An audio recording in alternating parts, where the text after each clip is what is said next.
All I knew was you don't eat bacon and you don't drink alcohol. I came from a perspective of seeing things in news and, okay, well, women are subjugated and those types of things. And then you realize that that's the opposite, right? This is Adrian, and Adrian is from the UK but has been living in Malaysia and recently reverted to Islam. How recent is recently? Recently is November, so that is about 6 months. Oh wow, congratulations. And in Malaysia, how long have you been living here for? 6 months. What came first, Malaysia or Islam? Oh, good question. So I moved to Malaysia, and the reason for that was that I saw a good business opportunity with the company that I'm working with, my own business.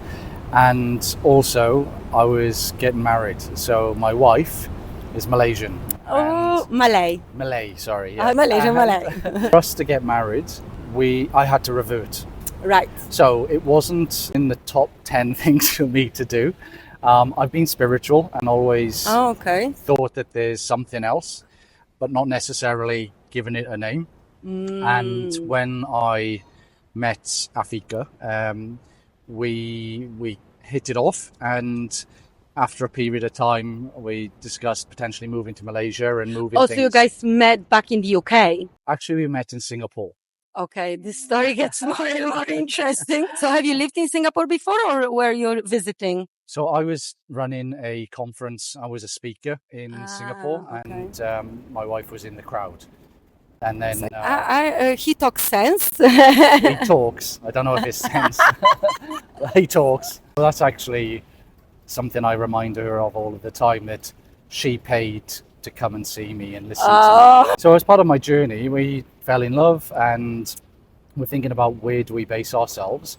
And so you did long distance in between? Long distance, yeah. I was in the UK, she was here, and we were thinking, okay, UK or here or Australia, because I've lived in Australia and I have family in Australia. Hence the accent a little bit. Yes, yeah, the Welsh Australian accent. We decided Malaysia, and moving in together and being part of the family, there's an emphasis on commitment and being Muslim. Right. So we spent a number of months discussing, and I was learning about what it all meant. Right. And it's a lot to take in. It's a lot. Because before you weren't exposed to Islam that much. No. All I knew was you don't eat bacon and you don't drink alcohol. And I love bacon and I love a beer. So it was a big change coming. We sat down and we talked about it, excuse me, and I learning off YouTube and speaking to different people. And what I found was that I really loved the connection with Islam, and that was just people I met, very friendly and open, and it was more around, I was like, I'd like to be part of this brotherhood or sisterhood, whatever it may be. Yeah, very inclusive and warming and welcoming. And then the journey started from there. It was more around, for me, to understand, well, what am I committing to? Right. And in Malaysia, to become to marry a Malay, you have to revert. So it's not convert. Yeah. It's sort of coming back to the real religion. And I was coming from a place of more spirituality, which I still am, right? You know, I think that there's so much that we don't know, and the journey for me then began with taking a lesson physically, of going to a course here in Malaysia and learning about what Islam was and some of the different branches and the principles. Right. I then went to the National Mosque, where I did the revert. Shahada. Yep, and read the lines, and it was something that I was nervous of doing, and I just felt really welcomed when I was there. And Afika was with me, and she was getting messages on her phone from work, because I think it was about 11 o'clock in the morning. We had done the Shahada, and they were doing my Malaysian card, and they said, it'll be 10 or 15 minutes, and we'd been there for, say, 45 minutes. I said, why don't you just head off to work? I said, I'm fine, right? Now the key point is done, right? The key point's done. Yeah. I've had my photo taken. I'm just waiting for my card. They said, just fill out this last form. So I filled out this form, and it was general information, but then it said Muslim name. And I was like, whoa, my Muslim name? I'm like, now I'm panicking, right? 'Cause Afika has already left? she left, on right? that time, okay. And I'm like, I don't know what to put. And I'm like, how is this going to impact me in everything else? Do I have to change all of my... I'm like, I don't even know what... The immediate thing that came to my head was Muhammad Ali, right? I'm like, oh, that's the only thing I could think of, right? I'm like, I'm going to be called this boxer, and I'm like, oh, I'm not sure. And the gentleman could see that I was sort of not sure. Yeah. My pen was sort of wavering, and he said, you don't have to put another, or you can come back later Fill it out. Fill it out or whatever. So I said, oh, okay. So I said, like, Muslim, it said name Adrian Waters, and then Muslim name. I said, that's right, keep my name, like my name, like just keep my name. Oh, Adrian for now, Waters, yeah. So then I took the form and I gave it to the desk, right? And I left this gentleman, and then there was somebody else going in doing the Shahada, and I'm in the waiting room. Afika's left. I'm waiting for my card, and there's some guy who's an intern or something, right? Doesn't speak a lot of English. He's obviously quite new, and he comes over and gives me my card, right? And I said, oh, thank you very much. They put the name there. He gives me my card. It says Adrian Waters, Muslim name, keep my name. I couldn't believe it, right? I looked at him and I said, because I thought it was, he says in broken English, I thought it was strange, Muslim name. I said, no, it's not supposed to be keep my name. He's put keep my name as my Muslim name, right? So what is it now? So now it's Adrian Hamza Waters. Oh, So that's Hamza a beautiful name. was the uncle of the Prophet Muhammad, peace be upon him, and is known for strength, a lion, and steadfast. So Oh, that's good. I like those. resonates. Yeah, resonate. I got my card, and I had it updated with a new name. And then when I was leaving, as I was walking out the door, I said, "Oh, excuse me, you've got this," and give me this bag. And I said, "Oh, it's not mine." I said, "Oh no, it's for you." And then it was like a big shopping bag.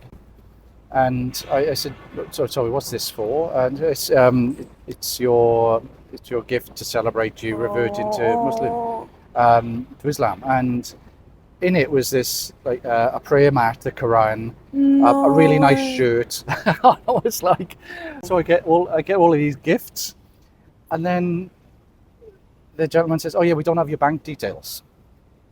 And I was like, what do you need the bank details for? Because I was like, I don't know how much this is, right? I don't know how much I need. Again, I got no one around me. Don't know what the reference is.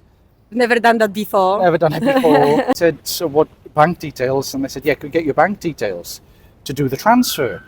I was like, oh, okay. Being polite English. I'm like, oh, yes, sir. Okay. I said, how much is the transfer? And they said, 2,000. And I was like, oh, okay. I didn't know I had to do a transfer. And they said, oh, it might take 4 weeks.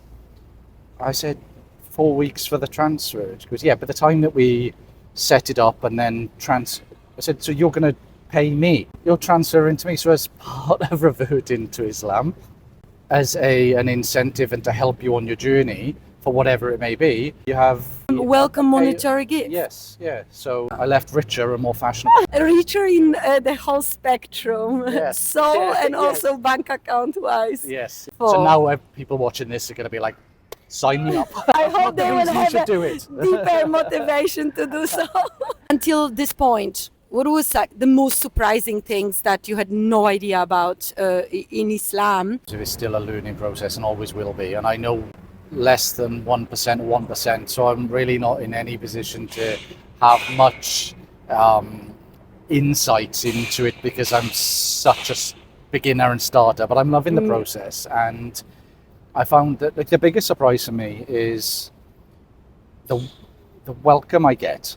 So we went to iftar at the KLCC mosque the other day, and I've dressed in my I can't even what's the name? Baju. Yes, that thing. And I've arrived, like I've got tattoos up my arm, and I just get greeted really, with a lot of warmth, and that's been surprising to me. Not that I thought it would be cold, but it's welcoming, and I haven't experienced that in not just like as a religion, but as in anything, right? Any community. That's a very common comment I hear from people that decide to revert. It's the community spirit Yeah. that makes people feel safe on the journey. Yeah, safe is the word, which surprises me, especially when I'm going into what I'd say is an alien environment, like a mosque I've never been in, right? And Yeah. until recently, and feeling welcome. And I remember we're doing the prayers, like I haven't got a clue what to say, right? I just copy the person next to me, and that's good enough, right? And people like shake, hey brother, and like hi brother, and it's you feel welcoming. And the other thing I would say about Islam is the word striving. So there's the principle is you're not perfect, you're going to make mistakes. We've yeah. been created imperfect, and the challenge for us and the task that's been put to us by the creator is us to strive to Right. be better And go through the tests. and go through the test. To the best That's lovely what you just ability. said. Yeah, the tests, like everything is a test. Yeah. And seeing that from that angle of, okay, well, this is testing me. Yeah. And like I've grown huge amounts in a short space of time. Yeah. Don't get me wrong, I don't like some of the tests. You have a business project which you thought was going to kick off that doesn't, or you have an interaction that doesn't go that you think, and it's a test. Yeah. And I How suppose you that handle it. Yeah, how you handle it, and how can you strive to be better. And Right. for example, this month is Ramadan, right? Yeah. And I'm striving to do the fasting. Right. Now, my fasting is food, and I still have water. About a year ago, I had deep vein thrombosis in my leg. I was flying and I broke my foot, but I flew with it, and I shouldn't have. So I need to have fluids, so I can't go 13 hours with no fluids. But I'm striving, Yeah. and the fact that I'm having water, that's perfectly acceptable Yeah. and fine, because I suppose what I'm saying is that I'm doing my best. Absolutely. I think that's what striving means. Yeah, and it's your first Ramadan. I think that's one of the key value of Islam, right? Like that improvement, that striving, that learning and doing the best to your ability. You're not perfect, the religion is, but you're not, right? On the normal basis, do you have any situations or any examples or anything else that stands out as a, matzale? You know what matzale is, yeah, right? But Muslim are like very surprised when they get the revelation that you are their brother. Yes, yeah. So in the gym, there was this guy who was working out, and I mentioned to him something on his technique. So if you don't mind, like just something you might, shoulder impingement, because coaching and that kind of stuff is my background. He said something like inshallah, and I responded. So I saw him in the lift and said assalamu alaikum, and he said, oh, you're Muslim? And I said, yeah. All of a sudden it was like now you're my friend. Deeper connection. But my journey is I'm learning what's my focus at the moment. My focus is to increase the amount of times that I pray. I'll tell you something. A brother said to me when I was praying, can I just give you a little bit of feedback? And I said, yeah, okay. So when you're down on your knees, you do this. So if you move your hands like this, and Why there? I was putting my arms down and my elbows down like Ah. this, and then he said, if you just do this, and then make sure it's like you, because Lift the elbow. yeah, lift the elbow, and then essentially you could take your hands up off the floor because your head is fully there. What I realized I was doing was child pose in yoga, right? And that's what I was doing, and I thought that was fine. So I'm doing child pose in a mosque, and the guy goes, just a little tip, right? I'm like, oh, okay. But it was done in coming from a place of love, right? Right. So I'm making all these errors as I go along, right? But I'm not getting judged for it because I'm striving, and people realize that. And Yeah. it's And like- they are very understanding of you learning through those mistakes or Yeah. like innocent mistakes, right? Yeah, absolutely. I'm enjoying the learning process as well. And the Quran is not easy to read, like any holy text, right? And especially these days with social media and our attention spans. Yeah. The average attention span is 8 seconds. Yeah. Anything that you want to get in front of is 8. You got a book that's like 1,000 pages, and it's all Yeah. this. It's so hard to consume. Yeah. But I make an effort to read after praying, and I'm like, do you know what? I'm probably not going to get or understand 90% of this, but the 10% I do, it's worth doing it for that. Absolutely. And I think that's the same with most things in life. So I'm learning Basha Malay now, right? I don't understand 99%, right? But the 1% I do, Yeah. it's 1% more than I did. So Absolutely. 1% or 1% at some point in time. Compounded. Compounded, yeah. If I may ask, like, how was your family reaction Oh, good to question. revert to Islam? My family will be aligned more to Christianity in the UK, celebrate Christmas, Easter, don't go to church, same as most people. When my friends and family, when I said I'm looking Becoming to a revert, Muslim. they laughed, right? They thought I was joking. And no, I said, well, they said, why? And I said, well, I'm open to it. And I probably wouldn't have taken that. Well, I don't know, right? I might have taken the part, but it was because of the requirement around marriage that it became something to seriously consider. But sometimes you need that thing that makes motivate you. So they were in disbelief to start off with, and because they don't know anything about it, right? And not being religious, not being just being brought up to be the best version I can be of myself and to be nice to other people. That's really the religion of my family.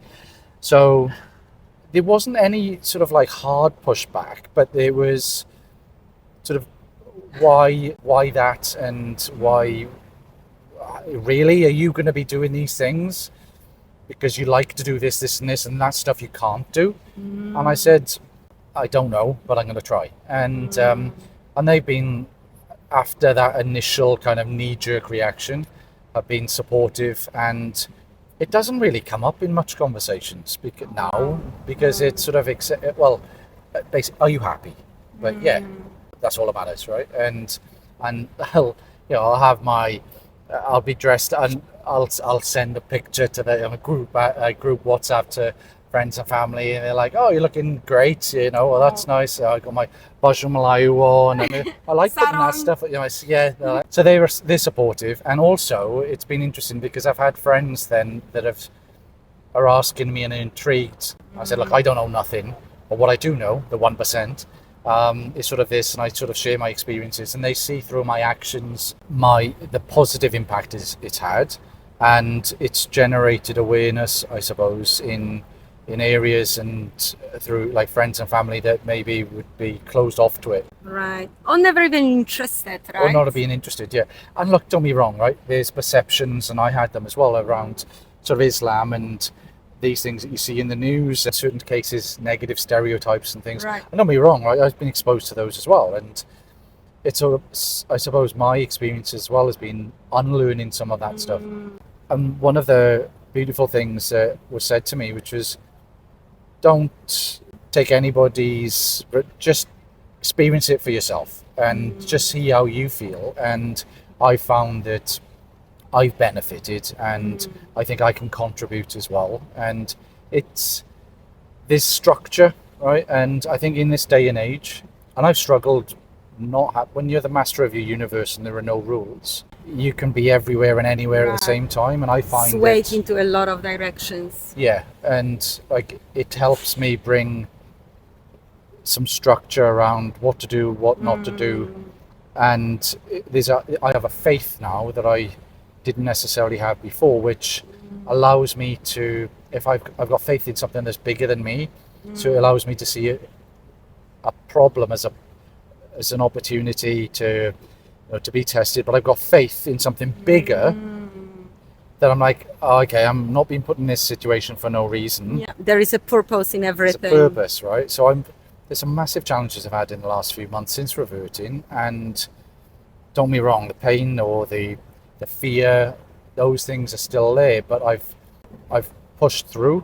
Whereas before, I know I would have but like gone to old coping mechanisms, like go to the pub and block things out. Yeah. Whereas I'm able to sit in things more now. So look at things as a challenge, and you've been put in this situation.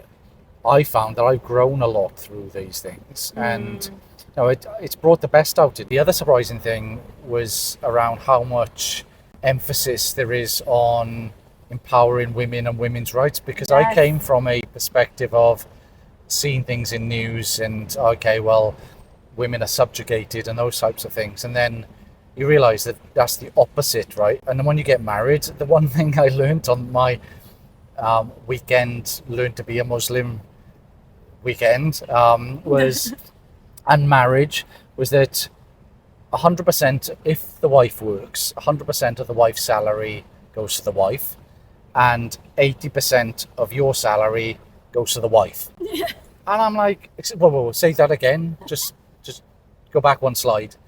I'm like, if anything, it's going to be the other way around, right? No, I'm like, so you have this, you support the wife and your wife, your partner, and you provide, and you know, there are funny things like you must provide 3 pieces of clothing a year.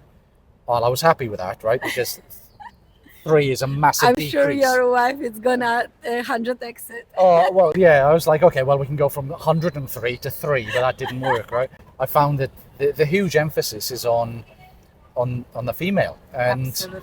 it was, I didn't think that was the case. Contrasting from the stereotype that we've seen growing up, which is a completely misrepresentation, as you mentioned, to the reality when, the Muslim women are bosses. The other thing, I suppose, was the interaction, like, with the father, and you have, as part of the marriage ceremony, you need to speak to the father, and again, I've got tattoos which aren't supposed to be allowed, right?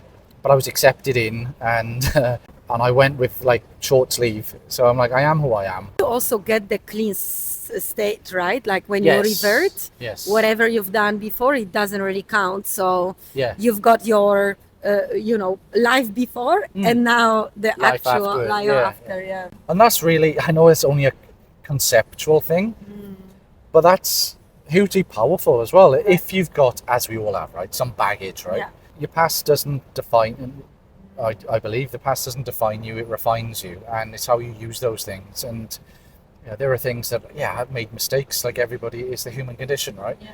But when you're told that, now it's a clean slate, it allows you to maybe put some things down. And which- take that opportunity to fix things.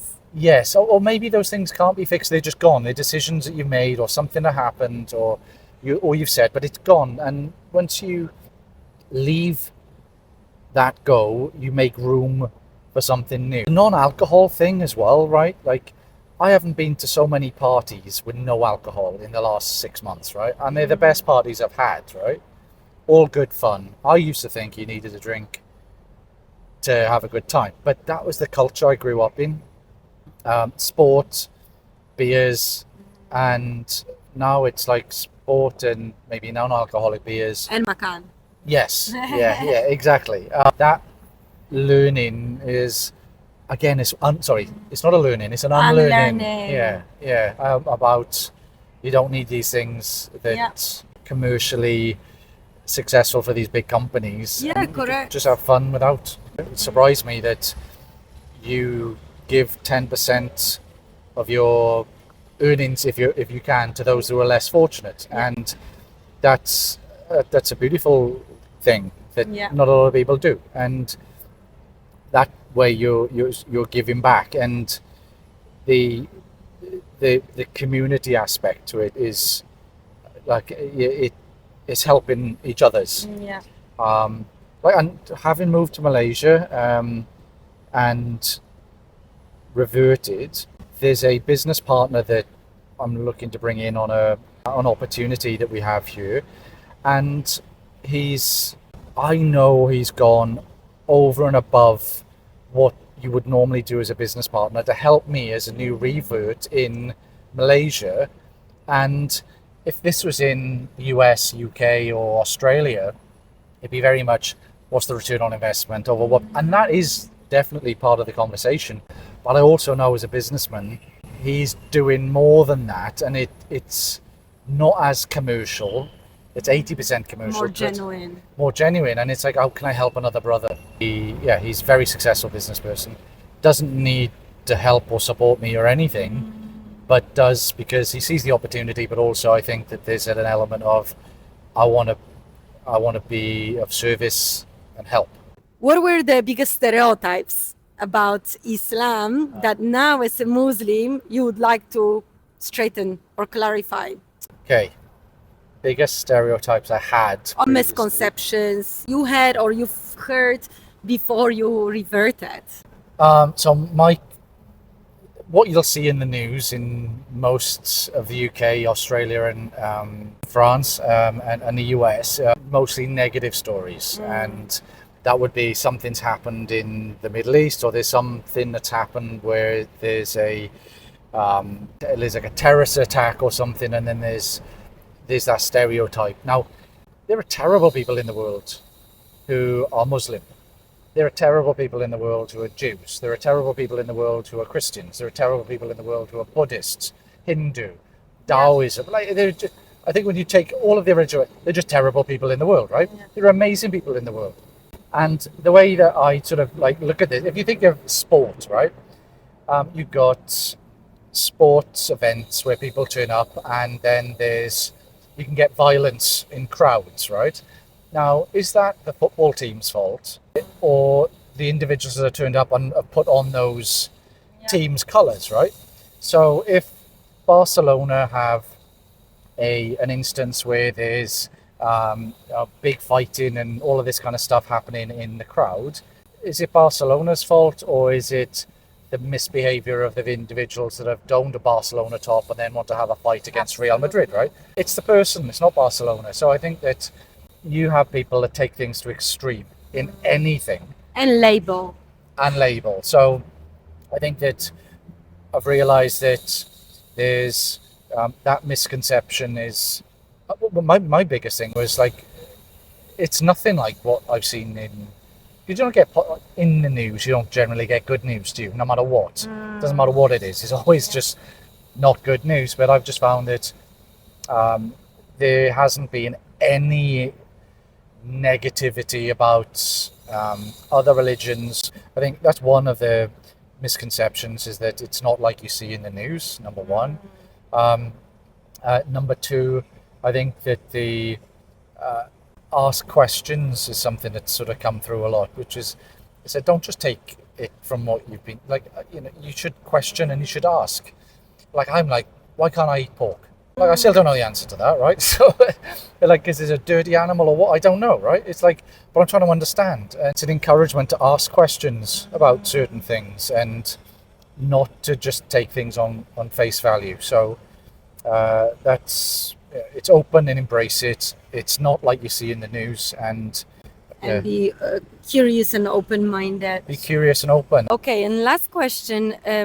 If someone is on the similar journey like you, maybe for love reason, maybe like personal awakening, they wanna revert to Islam, what would be your advice to make that journey easier, make that journey faster? That's an awesome question. So I'd say, don't wait for a crisis. A lot of people will turn to religion when they're at rock bottom to find a way out. And in a way, part of that was me. Part of it was I'm challenged in certain areas. Yes, it was for love, but there was definitely an element of, well, as I don't have much structure and I don't have a lot of discipline because I can do anything. And I found that it straightened me out. And I think I've heard stories from reverts that have hit bottom and then moved into religion, and then their lives got better. Yeah. So you don't have to wait for the crisis to happen. There's some really good stuff that you can embrace and make yours, and make it yours. And you'll be given the ingredients. What you make out of those ingredients will be your meal, and it's for you to consume. You don't necessarily have to wear it as a badge either, right? It's just in terms of how you behave. how you treat your other human beings with respect, dignity, and then having this faith that you're on the right journey, and that's beautiful. And I'm blessed, alhamdulillah, to have this experience. Thank you so much. Your Thank journey you. it has been beautiful, and I wish you all the best. Thank and you so much. congratulations. Thank you. And really appreciate your time. I really appreciate you